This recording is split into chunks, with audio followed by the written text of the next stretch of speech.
Hello, and welcome to the Arcade Era Power Hour, episode 18. We're getting up there. Whole 18 episodes. I am Gibbon. And I am Milo. Hello. Yeah, I remembered that we should introduce ourselves before getting into things. Congratulations. You're learning how to podcast. He's training me well. What's the show as well? I think that's something we could do up top. Well, as I mentioned, this is the Arcade Era Power Hour, which is a podcast dedicated to the arcade era of Donkey Kong and related titles and their legacy. More focused on the arcade-inspired legacy than the broader like Donkey Kong Country stuff. Yeah, because a lot of that ground is covered very well by our sister site cousins. Cousins, A weird uncle. yeah, yeah. Weird Uncle sounds about right. I'm sure Heil would be honored. Yeah, our weird uncle Heil Russell of dkvine.com. And they cover the Donkey Kong Country titles and Rare Universe and that kind of stuff. Yes, and we basically cover the predecessors to those as well as the contemporary side games that DK Vine doesn't that falls through the cracks of DK Vine's purview. So, Speaking of cracks, this episode is going to cover a very niche little crack indeed, oh god, yeah. with some kind of unofficial knockoff LCD handheld games. And Yes. we'll get into that in a minute, but first there's some news and updates. There are some news and updates. The first thing I wanted to bring up in this segment is for the third week in a row, I want to come back to a topic about the Super Show. Good. Actually, both of these are about the Super Show. But last week, I sort of had a follow-up, a mini point that I forgot to bring up on the live action segments episode about it was all about the episode with Moon Unit Zappa being Mario and Luigi's niece. And implying that they had a missing sister, and we were sort of wondering who that could be. So we've thought about it further and come up with some theories. My first thought was, because I said last week, the Mario series is kind of devoid of female characters. So who have we got? Like some princesses who are Mushroom Kingdom natives. There's Pauline, of course. So I started imagining what if there was some kind of retcon that she was Mario's sister instead of like ex-girlfriend, which, is just an idea I had that doesn't exist. But I'd have to go see if there's anything explicitly stating them to be sweethearts. oh, there is all over the place. That's true. And I like that aspect of their relationship, saying that, exes can be friends. People of different genders can still be friends without a romantic component because they want that to be about Peach these days. So anyway, Pauline, not an option. But then I realized that there are other human characters in the Mario series, thanks to Camelot. Yep. Their golf and tennis games often have a big cast of human folks. So we looked at a big list of those. I picked out maybe a few that could be possible candidates, like Plum or Lisa. But I think the most likely person who could be related to the Marios is a character called Rosary from Mobile Golf, which was the follow-up to Mario Golf Game Boy Color. They kind of replaced the four main human rival characters with like XPs, and it's a little strange, but this is also the return of Foreman Spike, or Blackie, with a new design with a huge purple beard. And it also introduces in official art the what do you call it? The digger machine, which then Waluigi drives in Mario Kart DS. Yeah.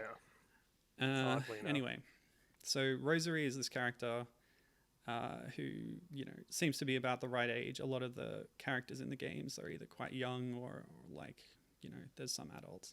So the question is about her nationality, I guess, because the Mario Wiki says... It says she's Hispanic. Yeah, exactly, which I think is an interpretation of what the original Japanese says, which if you go to the official website of mobile golf. The way it describes it is that she plays with a sense of rhythm, drawing on her Latin blood. So I started saying, what is Latin blood exactly? Okay, so Latin, Mm. coming from ancient Rome, which is based in modern Italy, but the definition has expanded over time, and these days refers to people of Spanish descent through via Latin America. So I don't know if it There's works or some not. wiggle room there.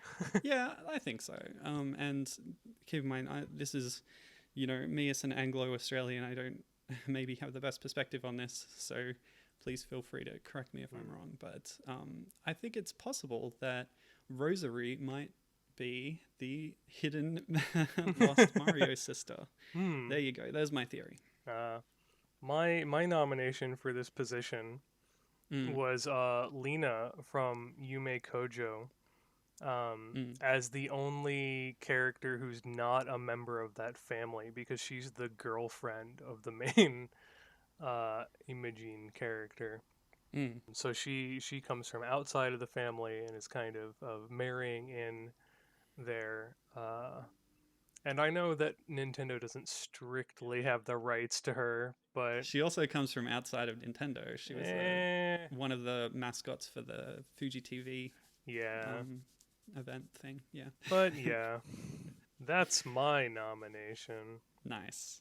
Either that or the Gianna sisters. we did bring that up, didn't we? Yeah, So Moon Unit, I mean, what is it? Marianne is the daughter of Imogen and Lena in your yeah, theory. yeah. There we Yeah, go. yeah, that works. She's the only one who actually has a romantic partner They would established. totally have a kid named Moon Unit.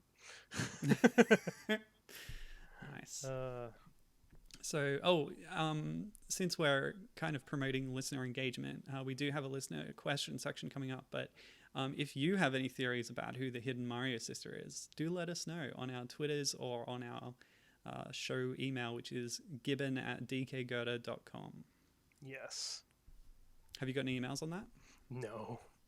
That's all right. Anyway, the other news item from the last time episode interregnum period was something that was posted on the Video Game Art and Tidbits Twitter account. Mm-hmm. So I'll just quote the tweet here. The Super Mario Bros. 2 Viewmaster Reels show scenes from the first episode of the Super Show, but with Wart instead of King Koopa. A lot of people have seen the design of King Koopa in the show and said, this doesn't look a whole lot like Bowser from the games. What's going on here? And it might be that early in development they were planning on having Wart as the main baddie. Yeah. And it makes sense. At the time that they made the show, they only had the first 2 games in the US to draw on, which included, the Doki Doki Panic-derived Mario 2 USA. And so a lot of the baddie roster in the game is drawn from, Mario 2. So it would make sense that Wart would be the baddie. And they couldn't predict that he would completely disappear after this installment and never be seen again. Also, he just looks a lot like King K. Rool here. Yeah, absolutely. Do you want to describe the picture? Yeah, it's 2 pictures of sort of him in his throne room, and you it's a very similar design to the show version of King Koopa that they wound up with, but he's got like his jeweled necklace and his blue robe and some other accoutrements that are unique to him and not worn by Koopa in the show. Mm. And then some other slight differences, like he's got a third fang in the middle of his mouth instead of just the normal 2. Yeah, that's kind of strange. And of course, like the blue instead of red and stuff like that. Mm-hmm. The show Koopa really is a halfway design. You see it in live action, actually. Koopa's Cool Cartoons was a kind of Bozo the Clown style show where someone in a mascot suit of King Koopa did bits and introduced cartoons and stuff. But yeah, so it's neat that Wart showed up in some official merchandise well into a time after Nintendo had just dropped him like a hot rock. Although he still shows up every once in a while. Like there were scans of a Nintendo employee pamphlet going around that was very Yeah, this is recent, true. and it had like Pauline and her updated design, and Mario and Hmm. Peach and Luigi and like Birdo and stuff, but also had Wart in there. He was making a call to subordinate Donkey Kong, who looked very confused and flustered, uh, if I'm remembering correctly. So Yeah, maybe he's a higher up in Mario's toy enterprise. we just haven't seen him because he's just had his head down doing corporate Yeah, work. Hmm. reminds me of some. What was it? There was some manga or an episode of a show or something where some demon was trying to be made into like a higher tier of demon, and he eventually succeeded, and they escorted him to his new post, which was like an office, and he gets to do paperwork and assign lesser demons now, and he was like, what the fuck, this sucks. I want to say it was some Toriyama thing. Yes. That sounds like him. That's essentially the Dilbert principle, and I hate to bring up Scott Yeah. Adams, but like the idea that you promote competent workers and then they're in managerial positions where they aren't able to be effective workers anymore. Yeah. Anyway, that's the news, Yeah. I guess. Not a whole lot of it this week, but yeah. Yeah, that's fine. We cover Yeah. old games. There's not always new stuff to talk I about. mean, yeah, that's fair. So, yeah, like I said before, we do have a listener question section Yes. this week. And why don't we have a special jingle Oh, for God. this? No, I don't know. I'll edit this one. I might Okay. find something. So what we did was we went to the Discord. Should we actually talk about specifically the Discord? I mean, it's not specifically a Discord for DK Girder or the arcade era. No. I'm the mod for sort of the unofficial DK Vine Discord, so we solicited some questions over there because I'm also staff over at DK Vine. So Yeah.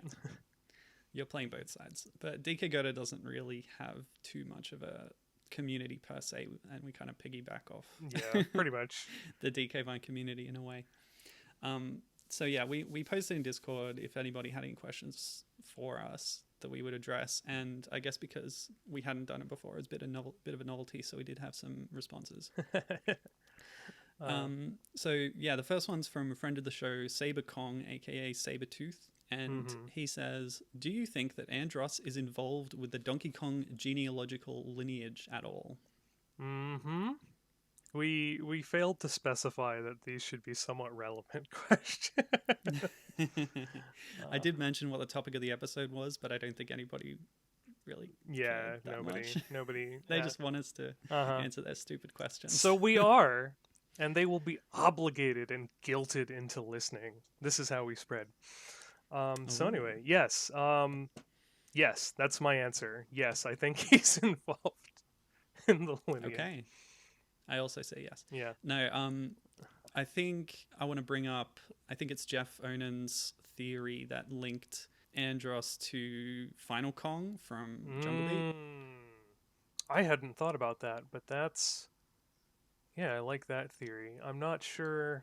So, like, how are they linked? Because I don't know, I've already got all that sort of Captain N lore packed in my head. I need to make room for some new Andros connections. Yeah, it's a little bit vague. There's a kind of spacey theme to Jungle Beat where you do go to space. There's kind of ancient alien artifacts. There's the foundry. Yeah, that kind of thing. It plays very much into sort of Japanese. Japan has a bit of a like, oh, things come down from the heavens, but in a sense that like they literally mean they came down from space rather than some divine realm, or rather the divine realm is also just the heavens. You see that a bit in Zelda as well, where like they talk about the three goddesses coming down from a distant nebula. Oh, stuff okay, like that. cool. Yeah. I was thinking Origami as well, where it's yeah. the divine plane and the gods, and then it turns out it's actually a spaceship, and like, yeah, that makes sense. And Yeah, nobody so really questions it. you see that a lot in different things. So it popping up in Jungle Beat is just like, oh, cool, yeah, that scans. Yeah, to answer this question, we do need to establish, is Star Fox in the future or the past of the Donkey Kong series? Well, we have an answer to that. We have an answer, yes. Go on. I was going to point out that Starlink is contemporary and not taking place in the future. Oh. Oh. Interesting. Okay. Like one of the characters constantly has to be told that this is a top secret operation and he's not allowed to post stuff on Twitter about this. So it's like an uplift scenario. And It's since not it's sci-fi future. yeah, and Okay. since Starlink, I was gonna think, I was thinking more of a what was that Henson sci-fi show where the fighter pilot gets like wormholed off to an aliens? Was that John Carter from Mars. no? But yeah. um, Is that the last Starfighter? no, this was a Is that Henson? show and it had Okay. Henson puppets in it. Farscape? Yes, Farscape. Thank Got you. it. Yeah. I was thinking more of a Farscape situation because it Mm-hmm. is basically because the And basic Stargate's like yeah that the too. basic gist of Starlink is that this alien ended up on Earth somehow and some scientists kind of reverse engineered a spaceship and went off and it's all contemporary and unfortunately we're probably never going to hear from that series again but it's really good. You should all play it. But yeah, it's contemporary, and it's also a sequel to Star Fox for the Wii, Star Fox Zero. Mm, So at the very least, Star Fox Zero and Starlink are like contemporary to the years they came out. interesting. Yeah. Because So traditional DK Vine fanon is that Star Fox takes place in the past thanks to Tricky the Earthwalker reappearing in Diddy Kong Racing as Tricky the area boss for well, Dino if Domain. we apply the same general games came out or games take place in the year they came out reasoning to the Mm, Star Fox games, mm, we could say that Star Fox 64 happened in the year it came out, and then Star Fox Adventures being a sequel to it, but a prequel to Diddy Kong Racing, which was what, 97? mm, Yes, something like that. 97. And Star Fox 64 was also 97. Crap, never mind. I don't know what I'm talking about. I was going to say. Well, it's just a remake of Star Fox for the Super Nintendo. So that came out in 93. So we can say Dinosaur Planet, therefore, has to take place. Not Dinosaur Planet. Star Fox Adventures, Mm, therefore, has to take place somewhere between 93 and 97. And we can just say, I don't know, Tricky grew quickly because they're not really dinosaurs. There's aliens that look like dinosaurs. that's true.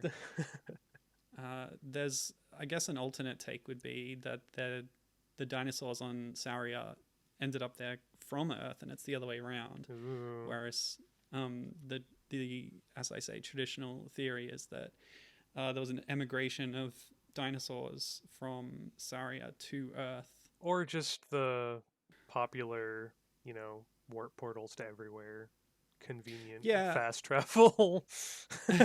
well, Star Fox has this concept of black holes, especially in the first That's game and related true. media. I'm thinking of like the Nintendo Power comic where Yeah. Fox's dad Mm-hmm. disappeared into a black hole and he comes back later with a space whale and he's inside a space whale Yeah. or something. Um, so the black hole kind of warps reality and stuff. So I was coming up with these new theories about how the Mm. travel through a black hole could involve time travel. That's true. Maybe Tricky ended up in the past. I was just going to And so point out they're that sort of Wizpig both is also from contemporary. space, so he could have just Yeah, he brought people is. with him. I don't know. Yeah. Yeah, there's all this stuff about, James McLeod exists as a human racer in the F Zero series. So that's Yeah. my theory about where he actually went, is that travel through the black hole changed him into a human somehow because it warps Mm. reality. Maybe he's just got a persona suit. That's possible too. Which one is the persona and which is the real? Oh, and I'm using Who persona in knows? the literal sense. Yes. Wait, go on. Well, because like fursona is like a Oh, corruption of the word okay. persona. So, That's true. I never and thought I about know how persona is a lot a. of people think Yeah. of persona in like the persona game sense. No, In I do that, not think about that at all. No. yeah, but the internet does. Yeah, well, But like people are like, oh man, what's the word for like human Sona? And it's like we already had a word for that. That's the original word. Stop, please. Um, I never realized until now that first owner was a portmanteau. yeah. But you're right, yeah. So to address the question then, do you think Andros is involved with the Donkey Kong genealogical lineage at all? Uh. If he is, then my theory about is that time travel is involved, mm, and whether Tricky came or went, then there was some Kong back and mm. forth between the Lilat system. Do you think his angry Krazoa morphed spirit got shot into the past and he is Final Kong? Oh boy, that's a good one. That's big. I like this one. Yeah. And then because he then changed the past, we can end up with different loops of Star Fox all being canon to each other in some weird Terminator situation. Oh my gosh, this is deeper than I thought. I was going to say the Mankeys of Utan Island went through the black hole and ended up in the distant past of the Lilat system Oh god. and became an antagonistic force of apes that eventually Mm, spawned Andros. I mean that works too. Although he he was in the Quinarian system, I think he was presented as more of a bad apple who then went bad. And yeah, Yeah, him being part of a villainous lineage doesn't make sense. the Actually, original comics present him as like a friend to General to Pepper Beltino, or yeah, Beltino, who mm, just like differing opinions led him down the wrong path or whatever. yeah. Did we answer that question then? I The answer is yes. We think he's involved somehow. Yes, he's involved somehow. Yeah. So good question. Thanks, Yeah. Saber. The next question is from. No, I was going to say friend of the show, but he's more of a frenemy of the show. G-Man Sir. He's a bit of a lovable troll. He's good natured. Yeah. Um, He's good so yeah, people. friend of the show, G-Man Sir.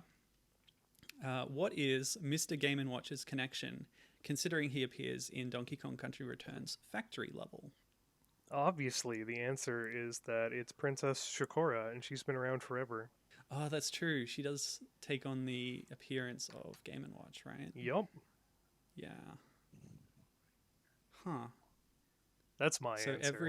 is every appearance of Mr. Game and Watch actually Shokora?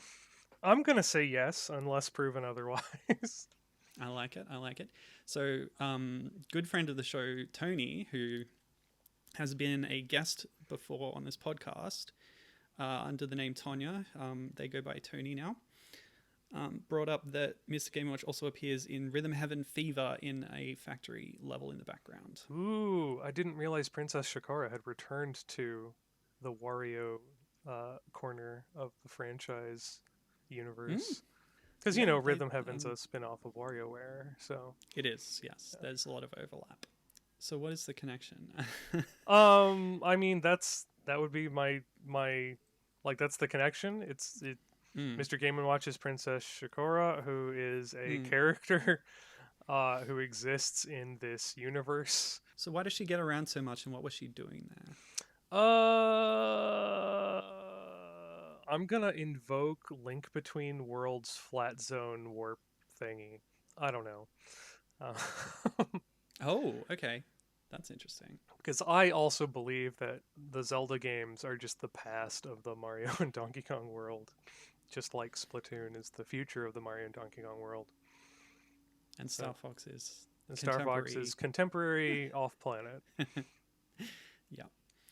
Interesting. Okay, well, I'm going to invoke Super Smash Bros. Brawl's Subspace Emissary mode, Ooh. where Game & Watch is some kind of otherworldly entity that exists in a different plane of reality, sort of. Because in all appearances, they are a completely 2D character. That's true. And so Taboo in Subspace Emissary extracts, or is it Ancient Minister, working for Taboo, extracts the stuff from inside Game & Watch, and there's a limitless supply, and he uses it to make shadow bugs and all the other baddies of the game. That's true, but considering that Rob, the ancient minister, was found in a Yes. pyramid, disassembled, and you put him back together again in Kirby's Dream Land 3. And Princess Shakar was Yes. also found in the form of a Game & Watch man sealed away in an ancient pyramid in Wario Land 4. And there's obviously some ancient civilization shenanigans going on with the Game & Watch stuff. I love this. Maybe the ancient civilization summoned this entity from another plane. Maybe it's a bit of a Twilight Princess situation where you've got this parallel world where the people were corrupted into these new forms by like taboo 2D. or something. Yeah. A 2D dimension, like in Futurama? Like in Super Paper Mario. Like in... I don't have a third example. I mean, that's literally the plot of Super Paper Mario. Yeah. So Great game. So, yeah, as in my theory, Mr. Game & Watch is kind of an otherworldly entity. He has supernatural powers to traverse between places and times and stuff. So there's no problem with him appearing wherever he wants. The reason why he's actually in the factory working on it, I'm going to say... I don't know. Could be a holdover from when Tiki Tong was sealed away back in the day. So we're linking it into Conga in the Captain N backstory, then, aren't we? Well, we could. This is something to think about. How are all these ancient civilizations and superpowers connected? I feel like Mr. Game & Watch is even more ancient and super than anything else. I mean, that's fair. But also capricious, and he is made of liquid crystal, so... Yes. Maybe the black tar stuff that Final Kong is peddling around is liquid crystal. Oh, and it's related to the shadow bugs. Yeah, there we go. Shit, Did I we like answer it. the question then? That's...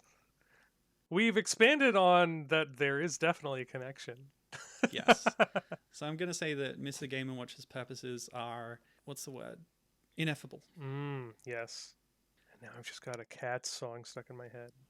Thank you. Yes, that's why I said it. But yeah, we don't know why he's there, and it's the mystery, and we're going to keep it a mystery. Okay. So, that's our story, and we're sticking to it. yes. So the next question comes in from Julius R. Us, aka Michael Julius Peterson, friend of the show. Check out his artwork. So Julius asks, is the second Mario, quote unquote, seen in Donkey Kong Jr. actually Luigi? Yes. Next question. Next question. Yeah, he does wear the same thing. It's the same sprite as Mario mirrored. We see this second Mario in the intro to the arcade version. Is that correct? Yes. Yeah, so there's two of them carrying the cage that's holding Papa.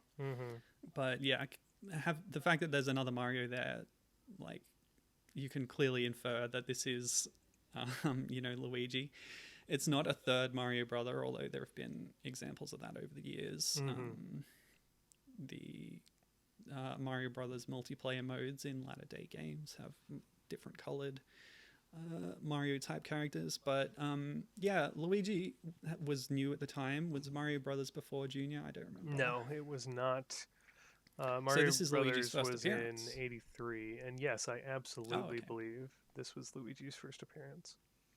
So why is he wearing the same thing as Mario? Well, you'll notice that Mario and Luigi go through a lot of different outfit changes before they kind of settle on their Super Mario Bros. Look. So, like, why shouldn't he be wearing the same thing as his brother? We got the brown and green. We got the blue and yellow. We got the white shirts and other situations, and yeah. I wanted to bring up, so in these early days, there were a ton of clones of Donkey Kong and Donkey Kong Jr.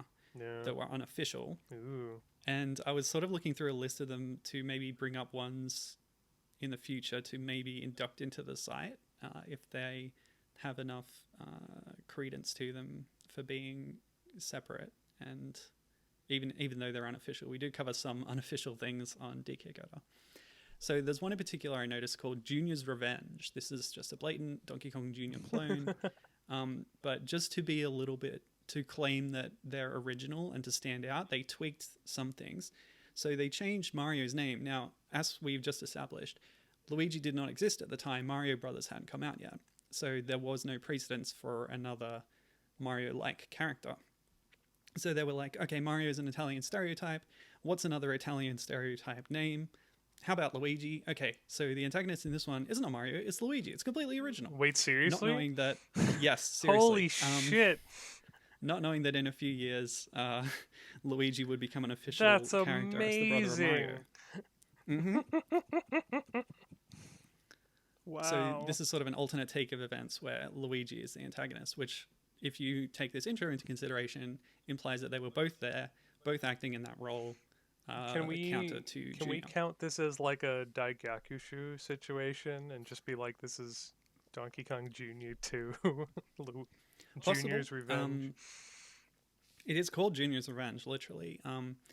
It bears further investigation. I didn't look into the actual content of the game beyond that. Okay. So yeah, I think that could be the topic add that of to a the future notes for future things. Yes. Okay, so that's our answer for that one. Thank you, Julius. And our last question today comes in from Red-Crested Breegull, friend of the show. Yeah. And co-owner of, what's it called, the Raniverse? The Raniverse. Yes. Who's also been very helpful in helping me clean up the Conquer fandom wiki. Oh, yeah, good stuff there. Yeah. So Breegull's first question is, just who is Donkey Kong really? And we've been told this. Like, there's a song about it. Yes, I typed up in the notes, he's the leader of the bunch. You know him well. He's fine. Yeah, you know that. Yeah. Yeah, that's who Donkey Kong is. I guess the longer answer is that Donkey Kong is a title that apes of Donkey Kong Island take on when they become the prime ape or the alpha, as such. Yeah. Or the future ruler, perhaps. True. Yeah, Jungle Beat does peg him as the King of Kings. Yeah, exactly. We've known two different Donkey Kongs over time. One of them antagonized Mario and then was captured by him and so on. And another one rescued his papa and then grew up to then take on K. Rool and reclaim his banana horde, etc., etc. Yep. And they both just go by the name Donkey Kong. Yeah. When they're preeminent. It is referred specifically to as a mantle that is passed down in some interviews. Oh, good. That's information. That is good. Cool. Yep. So, who is Donkey Kong really? A gorilla? A laid-back dude? Yeah. Kind of mischievous, possibly. But loyal and you don't want to get on his bad side. Yeah, basically. Because he has the strength and the chops to take you down. He's gonna mess you up. Also, his coconut gun can fire in spouts. It can. This is true. And if he shoots you, it's gonna hurt. What? Oh no. Nice. Okay, so this two-part question. Well, I guess it's just another question. Yeah. What would happen if the current Donkey Kong and Donkey Kong Jr. were to kiss? Fortunately, this is a really easy question to answer. And it's as per the Blinefitch limitation effect, they'd cancel each other out. Yes, this was clearly established in Mordrin Undead, the Seventh Doctor serial from Doctor Who. Excuse me, it was established in a John Pertwee episode in the 70s. Oh, golly. Yeah. You're right. Yeah.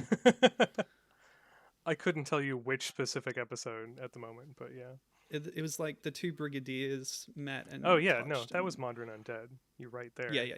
That's what I was thinking of, but I guess that was an earlier one, yeah. You're right. They bring it back in Titan Comics for the Four Doctors thing. I think it shows up in Father's Day for the Ninth Doctor, doesn't it? Oh, really? Yeah, because... I don't remember that. That's cool. Because he warns Rose specifically against, like, touching her baby self. Oh, yeah. Yeah. Oh, yeah, it first comes up in Day of the Daleks. Got it. So this is a kind of just implied rule of time travel where if two individuals that are the same individual who have been displaced in time touch each other, there's a discharge of temporal energy. Or how did you put it? I said they'd It shorts out they short each other out, cancel each other out. You specifically quoted the thing in Discord. What was it? The temporal differential or something? Yeah, they'd short out the temporal differential. That's it. So yeah, we do know that Donkey Kong, as seen in Donkey Kong Country and so on, is the same individual as Donkey Kong Jr. If they kissed, then something bad might happen according to certain rules of time travel. But counterpoint, Mario Tennis 64, again bringing Camelot into it. This is the only time, I believe, that you actually see Junior interact with modern Donkey Kong. Is that correct? Who knows? Yes. Somebody write in. Okay. So they are kind of set up as default doubles partners, and there's a special victory animation for each character if they win a cup. Mm-hmm. Well, okay, so when Donkey Kong wins, he picks up the trophy, but then he sees some bananas, and he gets distracted by those, and he doesn't care about the trophy anymore. When Junior wins, he's excited, and then DK is there, and they run up and they hug. Junior actually jumps into DK's arms, and they share a nice little moment of tenderness there, which is interesting, and kind of unprecedented. I mean, we have entire games about time travel, like Partners in Time, where they're carrying around their baby selves all over the place. So obviously, time travel in the Mario and Donkey Kong games works a little bit differently. No, this isn't proof that Donkey Kong and Donkey Kong Jr. are separate characters. Don't at me. Well, Baby Mario also literally appears in Mario Tennis. Yes. So there's precedent in the same game. Oh, I was on another podcast recently about the Donkey Kong Jr. identity question, and I had no idea how many feathers this was going to ruffle. Oh, really? Yeah, I got there were some people really, really mad at me for just matter-of-factly stating that of course modern Donkey Kong is grown-up Junior. So come on, people. Well, I'm glad this podcast flies under their radar. Yeah, I didn't even know there were 1984 memes, but they got posted at me during this conversation. Well, like Ministry of Information. Yeah, I'm a bootlicker sheeple, just being a thought police person or something. I don't know. Oh. Yeah. That's a good point. I don't want to come off denigrating anyone's theories and opinions, but don't be like that guy. Yeah. Like, have an actual conversation with us. Don't just accuse me of being thought police for wrongthink, especially over something like Donkey Kong Jr. Like, come on. Yeah. When we say it's self-evident and you're wrong if you think otherwise, we are kind of saying it ironically. Oh, like, yeah. If you have a different interpretation, that's fine. Tongue firmly in cheek. Like, I don't actually care if you think differently, and I think it's fun hearing other people's theories about how things work and are related. So that's the entire reason I joined this community in the first place. So, well said. So again, to specifically bring it back to the question, in Mario Tennis 64 by Camelot, they practically do kiss. So yeah, that's what happens. Yep. It's a nice moment. Yeah, what happens is they hold up their tennis trophy. So what happens is that everyone feels very heartwarmed and joyous. Yeah. So there you go. And that's been the listener question segment. Again, if you want to ask us anything and we'll talk about it in the show, then tweet at us. Links are in the description of the video, or you can email gibbon@dkgoethe.com. Yeah. So that was a long pre-topic section. Do we have time to cover everything? Let's try. Let's try. The topic today is LCD handheld games with the name Crazy Kong.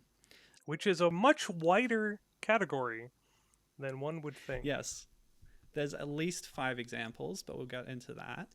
to start off with, since we're kind of doing this out of order, we haven't really in depth talked about Crazy Kong as a concept out like as a game, right? Yeah, we talked about it a little bit in our Sky Skipper episode We did actually. because I was sort of explaining things there because there was some interesting crossover for production companies going on there. But basically, what Crazy Kong is it's the European version of the original arcade Donkey Kong. Like not one for one. It's not like literally the same thing, and they just called it something different. It was actually like made from scratch. It was reverse engineered from the original Donkey Kong on the Crazy Climber engine, Hmm. and but it was officially licensed for a Yeah, time. it's Uh, essentially an officially licensed bootleg. Yeah, and the reason you saw so many of them in the US was because while Nintendo was shifting offices from New York to over here in Redmond, Washington, down the street from me right now, is there was such a high demand for Donkey Kong that Nintendo temporarily, I don't know if they gave permission or just kind of turned a blind eye to Crazy Kong cabinets getting imported and sold in the US. But there was some issues with the license and Falcom upholding their end of the Mm. contract, and they lost the Yeah, license. But this didn't stop the Crazy Kong moniker from being used all over the place. yeah. I think the issue was that they broke contract by selling it outside of the regions that they'd agreed to. Yeah, that might have something to do with it. So, Yeah, that was the reason for the lawsuit. And that might come into the naming thing, but essentially around this time there were other, as as I said before about Junior's Revenge, there were plenty of knockoffs that oh weren't officially yeah, licensed, and Crazy Kong was just a popular name to get Kong in there because that had been established as a public domain term by King Kong, which at this point had entered the public domain, I think. Um, not really. There was, I think it was an upshot of the lawsuit. Was the lawsuit a couple years later? There It might have been was, later. Universal sued Nintendo and for using then Kong. found out that they hadn't actually copyrighted it, so Kong was sort of up for grabs. So, yeah. Yeah, so at this time you had these other companies that didn't have anything to do with Nintendo or Falcon, who were doing the Crazy Kong arcade cabinet, making games and just using the Kong name. You've got like Super Kong and Monkey I don't know what Kong else. and Monkey Kong. Yes, exactly. yeah, and just Kong, and just Mm-hmm. Yep, and some that actual one too. King Kong themed ones. They were all over the That's true. place. Yep. So what we're going to cover is 5 handheld games from different companies that are called Crazy Kong, and let's do it. So Yeah. first one on the list, Grandstand's Crazy Kong. This is probably the most common one you're going to see. Yes. Throughout all this, major thanks to handheldempire.com as well as handheldmuseum.com, both websites about cataloging and building up a database of these kind of self-contained LCD handheld Yes. games. They're great sites. I greatly appreciate them. Yeah, I especially appreciate on Handheld Empire, there's a list of like related games and other ones like this. So then you can click through and find out maybe what this game was based on. Other games that use the same hardware, you know? Yeah. Yeah. Like the same case, but new innards and stuff like that. Now, yeah, information is a bit sketchy on a lot of these. So it can be hard to Yeah. tell sometimes what came first, what's based on what, who licensed from whom. So some of this is speculation or hearsay.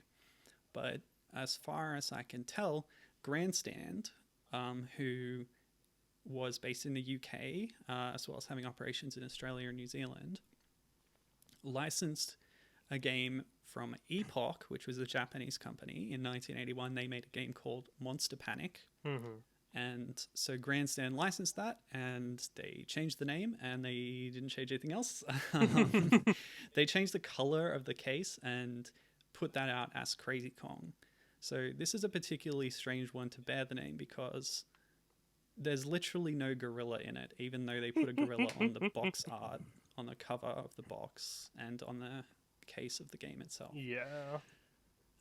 Because, like, as you would expect from the name Monster Panic, it's like a classic public domain Universal Monsters themed thing. Yeah. Where your protagonist, who on the Monster Panic box is depicted as a completely black silhouette, very Game & Watch style. Mr. Game & Watch, that is, in later days, holding a sword and has to contend with things like your Frankensteins, your Draculas, your Skellingtons. There's a fish man, there's a mummy who throws a bomb at you, and it's all in this kind of dilapidated haunted house thing. Yeah. And when they brought it out as Crazy Kong, they changed none of that, and they just put a gorilla on the front of the box. They sure did. Yeah, I guess they're trying to imply that the Frankenstein's monster, the creature, is the Kong. If you squint, or if you are not wearing your glasses and you're playing the game, then you might think that. But even if you are, then the gorilla does not mesh with all the supernatural monsters and things that are in there as well. Yeah, it's a bit odd. But, I mean, I kind of like it anyway. It's cheesy. So how does this mesh with what we know about the arcade era? Well, this came out in 1981. So if we just kind of take it as an in-between Donkey Kong and Donkey Kong Jr. thing, just like DK was injured and got, stitched up a bit in between games. That's interesting. Cranky had some recovery period. I want to draw a connection to something we've discussed before, which is the Donkey Kong coloring and activity books. Ooh, okay. We covered these on the Western Comics episode a while back. The first one is kind of an adaptation of the arcade game. Mario works in a sort of carnival amusement park type thing. Like a boardwalk type area. Yes, but we see in the sequel activity book that has a follow-up story, there's a haunted house attraction in this park. Ooh. And Mario goes in there, and there's all kind of spooky stuff that happens, right? Ooh, I'd forgotten about that, yeah. Yeah, so there's precedent, and I think that this whole Grandstand Crazy Kong thing could be taking place during that time period, which would mean that the protagonist there is Mario, just a basic interpretation of the character. I like it. And all the monsters in there are, I guess, people in costumes or animatronics. Or it's the real things that have infiltrated an attraction, which is another fun trope. And DK's standing in for Frankenstein's monster as part of the boardwalk attraction. Ooh, yeah, I like exactly. So part of the objective of the game, I'm not really sure what the A to B is, but he's got a sword on the box art. There's a sword sprite that appears in the game space. So I think part of it is that you have to dodge the monsters, get to the sword, and then you take the sword and you use that to attack somebody. I don't really know. Probably the monster, the Frankenstein. So it's probably a prop sword or whatever in this context. Could be. Because you don't want anybody to really get hurt, do you? If they're if it's Donkey Kong in there, you don't want him to get hit with a sword. It'd be like Cinderella's Mystery Castle tour, where one of the participants gets to carry the prop sword. Aha, exactly. Good. Yeah. Let me see. So that's it, I guess. The only two small points apart from that are the the little sign that says "in." That seems to be very important in establishing that this is like an attraction. An attraction. Yeah, I like it. I liked it. Okay, yeah, this is good. The other thing to note is that on the box, you can see that Crazy Kong, the name, has a registered trademark after it. Ooh, interesting. So this might mean that in the region, Grandstand were officially using this name, which, as we said, Falcon had the rights to the name in Europe as an official distributor of a Nintendo product or IP. Maybe right? This was one of the misappropriations that they got in trouble for. Could be. We do know that Cranky was doing some other odd jobs at the time, as evidenced by the failed Sega Donkey Kong arcade game where he was going to be Mm. working as a parking valet. Yep. This is a So, true thing. Yes. yeah, I did not make that up. So, him working at a haunted house attraction. Yeah, I like it. Well, especially when it's the same park that we've Yeah. seen. It has a Mhm. zoo component or a Mhm. circus component or Yeah, whatever. yeah. So maybe one of his other odd jobs is that he works the car park in for the carnival or whatever. Yeah. And that's what the Sega one was going to be for. Good Or stuff. something. So the trademark thing is interesting because the next game on our list is Crazy Kong. Okay, well, I'm going to say that every time, but this time is actually different because it's spelled with a K for crazy. But Yeah. oddly, it's the exact same setup. Yeah. It's a bit of a Donkey Kong Jr. Game & Watch versus Donkey Kong 2 Game & Watch thing, where they're both obviously based on the same thing. Yes. So, So the interesting thing about this is it was released in 1984 and they've changed the name and it doesn't have a registered trademark on it. This could tie into the Crazy Kong name being part of that disputed lawsuit. And so they've changed the lettering. It's a few years later. yeah. Join the dots? Yeah, I like it. So that's my theory. As for the game itself, it's also based on a separate release of Monster Panic. So Epoch created two versions of Monster Panic. One of them had a vertically oriented screen space, and the other one was horizontally oriented. So all the same elements there, all the same monsters, presumably the same kind of objective. And I do think that the sword exists in there as well. But yeah, it's just the way that you move through that space is a bit different because it's longer than it is tall this time. So Grandstand licensed the other version of Monster Panic just as they did with the other one, and they changed it to Crazy Kong again, albeit with a slightly different name, as we said. I guess the big difference with this one is that this time they changed the whole case layout. So both of the Epoch Crazy Kongs were sort of shaped like a Game Boy. You hold down the bottom with the buttons and then the screen is above that. This second Crazy Kong with the K is shaped more like a Game Boy Advance, where the screen is in between the buttons and you hold it on either side. Yeah. Yep. Yep. Same sort of objective, same sort of hammer horror monsters. Yep. Same gorilla art on the box. Yes. So as far as the lore implications, there's not really much else to say. Yeah. I did notice a few examples on Handheld Empire where other companies had then sub-licensed this from Grandstand. So Gamatronic in Germany released a version of Crazy Kong. Sometimes this happens and they change something about it. I think that one's pretty similar though. The only other possible connection is this other game called Mystery Mansion by Epoch, which is in the horizontal layout that Grandstand changed it to, but it's a similar kind of haunted house theme, but instead there's a witch and a genie and stuff. I don't know.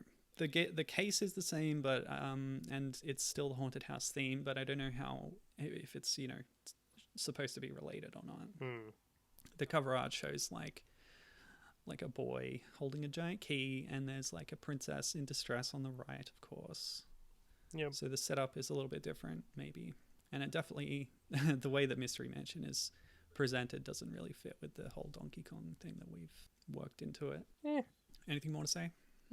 Not really. I think we've covered Nope. the gist of the first batch of ones. Yes. Cool. So, number 3. This is very confusing at this point because number 3 is also by Grandstand. And it's also called Crazy Kong again, but it's a completely different game that's got nothing to do with the haunted house thing. And it's actually very under-documented online. This would be a great time to do a shameless plug because this particular game, I found it on Gumtree, which is a local buying and selling website thing in Australia. And I bought it for myself recently and I did a video and I plugged it on this podcast. So if you're a loyal listener, you will have heard me mention the Crazy Kong video that I did, and I guess we can link that in this one too. Yeah, we totally should. Because it's finally relevant. Mm-hmm. So yeah, what is this Crazy Kong? Well, it's very recognizable compared to the other ones because it's got a big round thing on one end and then a rectangular thing coming off that. Okay, that's probably not a good description, but it's all green and yellow. And what I noticed when I actually tried to play it is the screen is absolutely tiny. It's actually quite hard to make out some of the details of what's going on in it. First of all, the game is kind of a clone, or rather, it's taking heavy inspiration from Nintendo's Donkey Kong and Donkey Kong Jr. handhelds. So it's like you're going back and forward, things are rolling down at you and you're jumping over them in LCD form with 2 frames of animation. Junior's back in LCD form. Yeah. So yeah, like Junior, it's a single screen thing. You work your way up and you kind of attack ropes or vines that are holding up a platform that Kong is standing on. So there is a gorilla in this game, confirmed. And then when you hit enough of them, just like in Donkey Kong, the platform breaks, Kong falls down, hits his head, and is sad. Now, I didn't really know much about what this game is, so I had to do a lot of theory crafting, and I didn't have the manual because it was just the unit on its own. But things really unlocked for me when I did some more digging and found another release by Grandstand called Hero and Princess.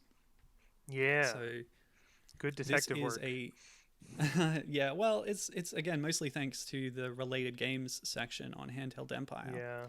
And just clicking around, seeing what else Grandstand had released.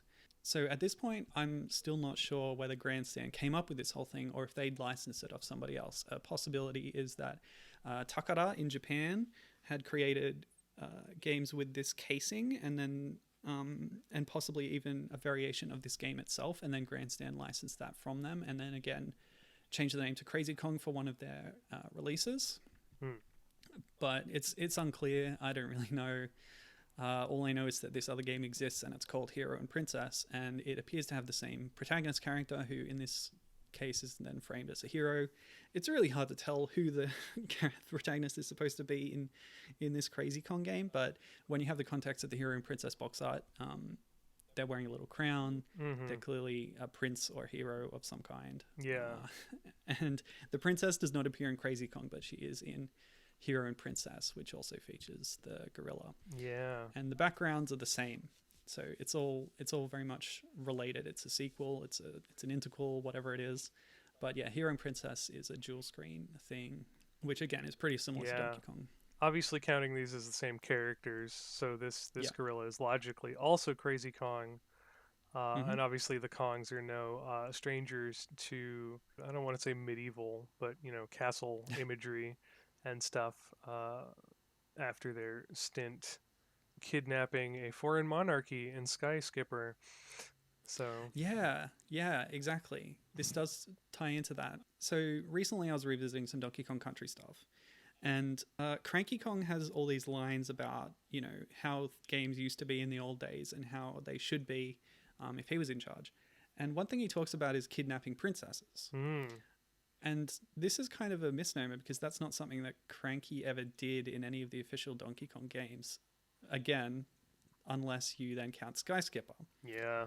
But this is an example in Hero and Princess and Crazy Kong. It's kind of implied, I guess, off screen, that there's a princess that the gorilla has kidnapped and the hero is trying to get her back. Classic misogynist damsel in distress stuff. Love it. Don't love it. But yeah, I do like how, as you say, it ties into, thematically the Sky Skipper stuff that we know about. And yeah, good stuff. Good stuff.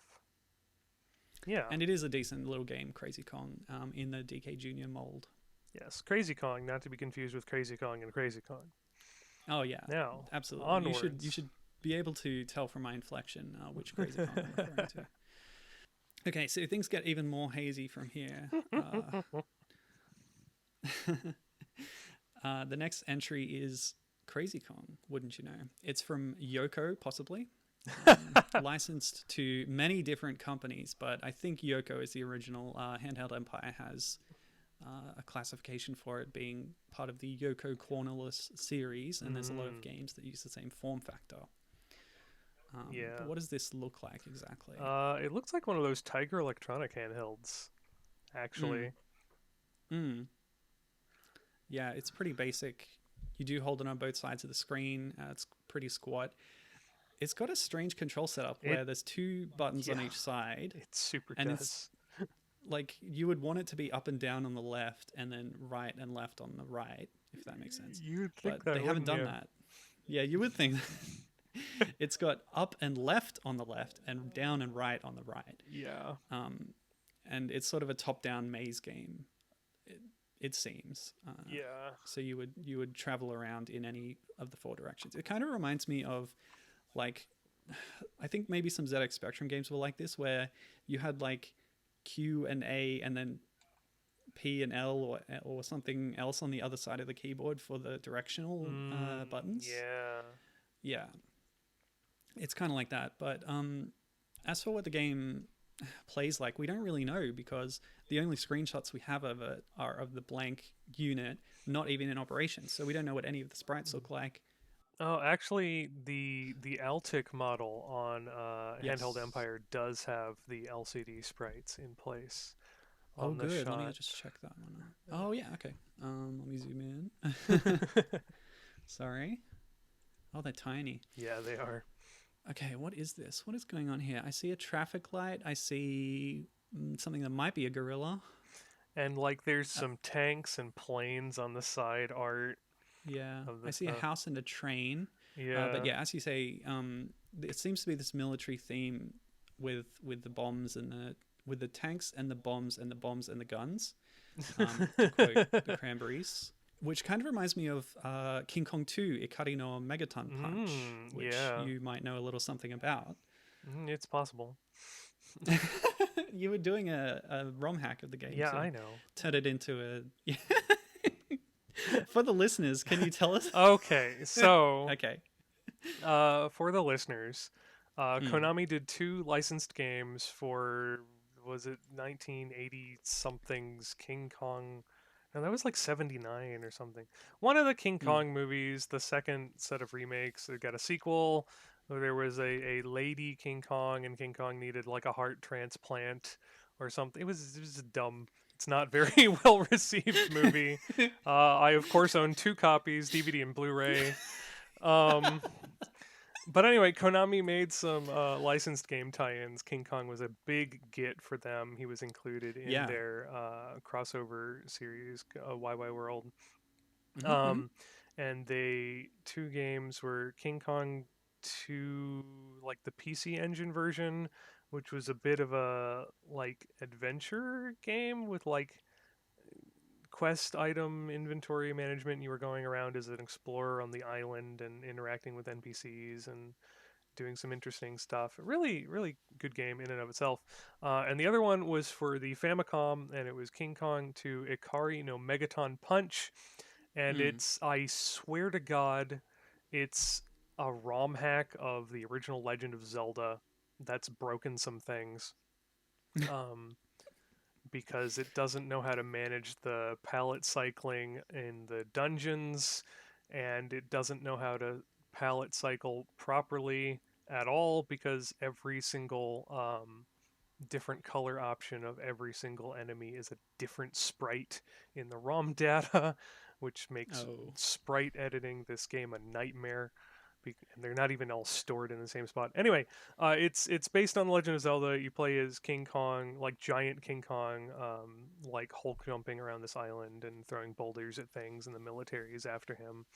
And you have to go through like 8 dungeons and fight some Zelda bosses, and you end up freeing Lady Kong, and it ends on a nice scene where Lady Kong and King Kong are together with Baby Kong on some tropical volcano island.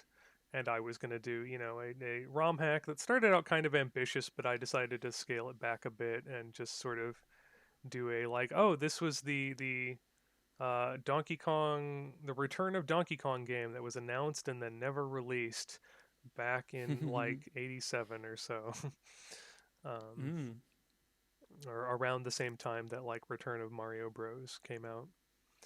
Um, I never And did I finish presume you did. that. I Yeah. should get around to it at some point and sit down and decide what I actually want to edit now that I'm more knowledgeable about these things. But yes, the Mm. military theme in this Crazy Kong game is a bit evocative of what's going on in the Konami King Kong games. Do So, you think they were directly referencing or like influenced by that? I mean, I'd say so. Like, it's an easy reference point because, like, at this point Mm. in time, you've got one Donkey Kong game, maybe two Donkey Kong games, and then all the King Kong stuff. So, Mm. like, there's a well, and you're gonna go to it. Mm-hmm, you mm-hmm. know, especially Yeah. since depending on when this came out, it would have been made public that like Universal or whoever can't actually sue you for using King Kong stuff. So yeah, Yeah, it's surprising that they didn't just call it King Kong if that was the case, but it might have been just before that. yeah, But yeah, it must have been popular because a lot of different companies in different regions licensed this game for release. So, despite the strange control scheme, I guess it was a popular one. mm-hmm. I'm not sure really what the objective is. Even looking at these Yeah. sprites that we have from the Altic version, I don't know whether you play as the Kong or whether you're trying to destroy the Kong. That's a I good thought maybe there question. were, yeah, I thought maybe there were cages on screen, but looking at it again, I think they're bridges since we're looking at a top-down perspective. I also wanted to bring into the discussion another game from the same company called A-Man, which Yeah. has a very similar setup. I don't know if you followed that link, Oh but God, I'm looking at that. Yeah, that's a little something. yeah. So Oh. my theory is that uh, Yoko made A-Man, and then when the King Kong craze was heating up even more, they decided to tweak it a bit and make a Kong themed version of it, and then that was Yeah. licensed a lot. A-Man So is a that's bit. possible. You're a little weird Pac-Man ghost in an Uncle Sam hat, and the A-Man A, is completely the bizarre. A appears to be referring to the atomic bomb. Except the bomb in the logo has an H on it, which would imply it's a hydrogen bomb.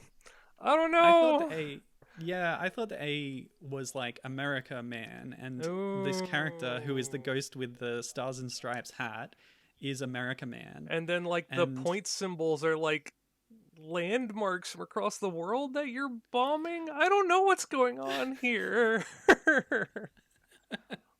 yeah, there's all sorts of landmarks. You've got the Golden Gate Bridge. There's the Big Ben Clock Tower, Statue of Liberty. You got an Egyptian pyramid, Leaning Tower of Pisa. The Space Needle actually looks like it's there Oh, I'm from screwed. from from your own hometown. Yeah. There's a panda representing China, I expect. Oh God. Um, And and Mount Fuji maybe. maybe yeah. Yeah. So this is just it's insane. One of the licensed, so we don't have like a lot of good scans and pictures of this, but one company that licensed it for release in Hong Kong, we do have a clear shot of the manual, and there's all these great English like exclamations about what the game is. So up the top it says, "For your new funny," and then "good meaning educational game." And then there's a giant speech balloon saying, "You are not welcome, Nuki." Nuki. Oh my So, God. Nuki. so as you say, yeah, it is about stopping nuclear weapons. I think the theme is that you're a man trying to stop nuclear bombs from destroying landmarks around the world. And much like Metal Gear Solid, it's about nuclear disarmament, and it's got a good meaning educational game quality to it. Sure, let's go with that. By yeah, I thought this was a strange theme for a game made in Japan to have the Americans presented as being the good guys against nuclear weapons. But it took some history schooling from my spouse, who actually took Japanese history at university for a semester, to explain how the Cold War situation is in Japan, which is really a fascinating political situation where I guess the perception in Japan was that America, who had military bases in Japan at the time, since Japan couldn't and still can't have a standing military of its own, Yeah. um, the Americans were seen as protecting Japan and by extension the rest of the world from the nuclear weapons of the Soviets, right? Who Mm. Japan is so close to. So I think that's the background of this game, and what the theme is that they're going for is that the bad guys, you know, who in the in the case of the game are these kind of blobs with antennas and fangs, the like classically evil cartoonish characters, Mm-hmm. sort of maybe represent the Soviet Union, and you as this personification of American altruism are trying to stop the rampant nuclear weapons from destroying everything that is good about the world, basically. Good lord. Um, that's my theory. So how does uh, the Crazy Kong port work in this? well, that is the big question, isn't it? And I don't know. I don't know if we can take any lessons from Amen to bring into the Kong thing. Well, what is the positioning of the characters and the factions in the King Kong setting? Is Kong the good guy? Are the military the bad guys? Or is the Well, military that good for stopping Kong? depends on the adaptation. In Ikari no Yeah, Megaton Punch, yeah. you were playing as King Kong, Yeah. fighting off the evil military to rescue Mm-hmm. Lady Kong. In Mm, the other King Kong 2 tie-in game, you're an explorer, like trying to stop or capture or procure King Kong or something. Like in YY World, you're playing as King Kong helping the heroes. In mm, like other King Kong adaptation games, you're playing as like one of the explorers on Skull Island trying to survive and get off. Depending on which adaptation, like in the mm, classic Godzilla or King Kong versus Godzilla, King Kong was like the good kaiju versus Godzilla, who was still firmly a villain in mm, that. But like in the upcoming film, rumors and leaks seem to indicate that like they're both good guys, and there's going to be like a third major kaiju that they team up against. Um, King Kong is rarely an outright villain in mm, things. It's either like he's an antagonistic force or he's the protagonist. mm. Yeah, kaiju media is really interesting with how it plays with that, isn't it? Yeah, And of course, the Donkey Kong parallels are clear to see there. yeah. Sometimes an antagonistic force, and sometimes the protagonist. Yeah. So as for this particular Yoko Crazy Kong game, I don't know if the whole nuclear weapons thing really comes into it, but it's very much got the Kong versus military theme. And if we assume, because we don't really know for sure, that you're playing as King Kong, then yeah, Mhm. it's that whole. He's just trying to live his life. He's trying to do his own thing, and the military want to lock him down and control him. Yeah, pretty much. Um, and he's got to get away from them, basically, because it's a maze game. Um, and Mhm. yeah, Yep. cool. Cool. Mm-hmm. All right, shall we go to the last one then? Yes, we should. Gosh, amen. It's just insane. Okay. So the last one that we were able to find is Gukken's Crazy Kong. You will be surprised to know that this is a game called Crazy Kong because that's the theme of the episode. Oh man. Um, yeah. Okay, so according to a comment on Handheld Empire, Gukken made the game, but they did not sell it or distribute it. So other companies licensed it off from them to sell, Oh hey. e.g., Lansay, Mhm. um, as well as the company CGL, who in the process changed the name of it to Super Kong. So it's the same game, but it's Super Kong. Mhm. So looking at the game, what do you think it looks like? It looks like the tabletop set of Donkey Kong from Exactly. Coleco. Yeah, Coleco. Yes.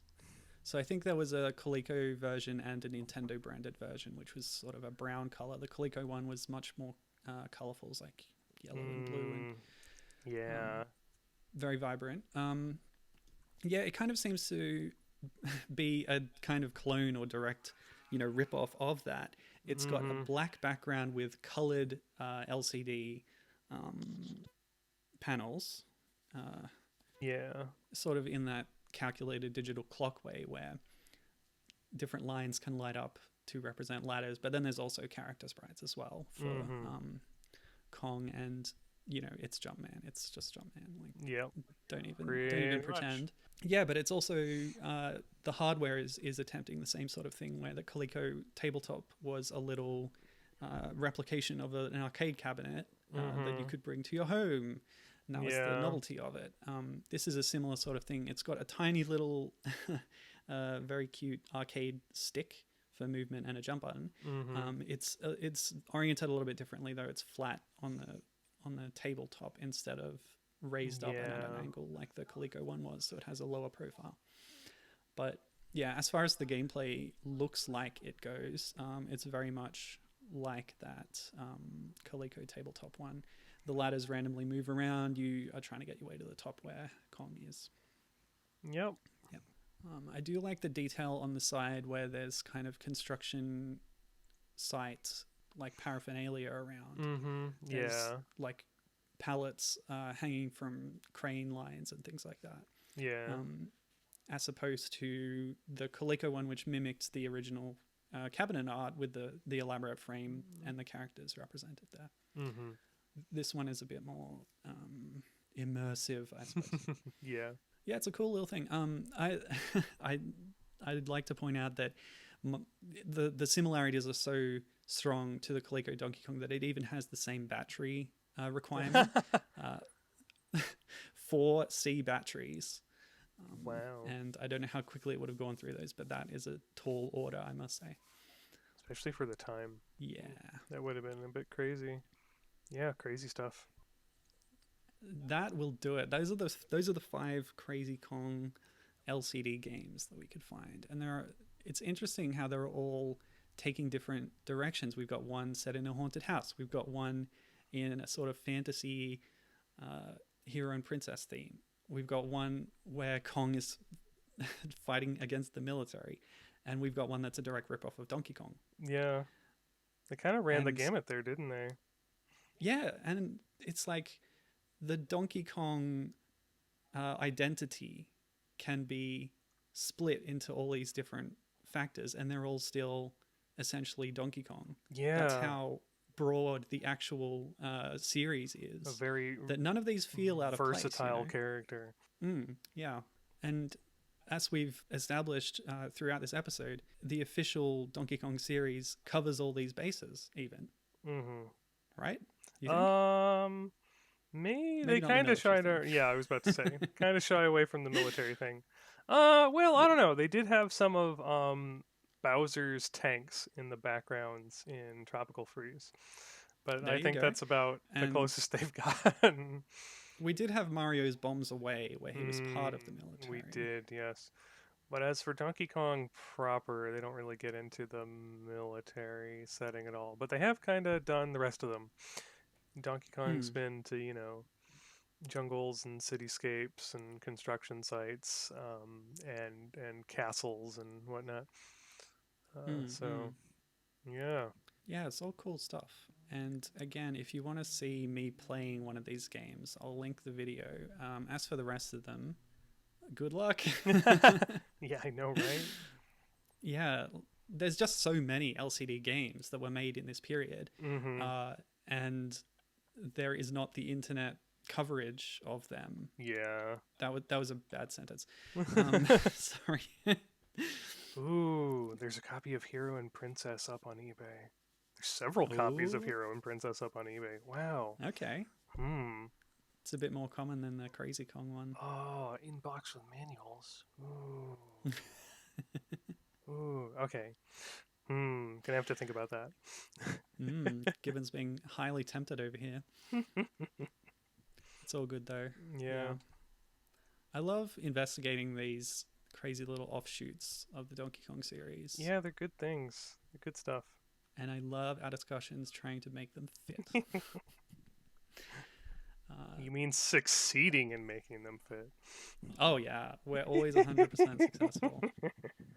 So that covers the 5 Crazy Kong LCD games that I was able to find. Again, if you can find any more, send them our way and we will investigate them as well. Yeah. And I guess it's overdue putting these on the actual DK Goda games list Yes. itself.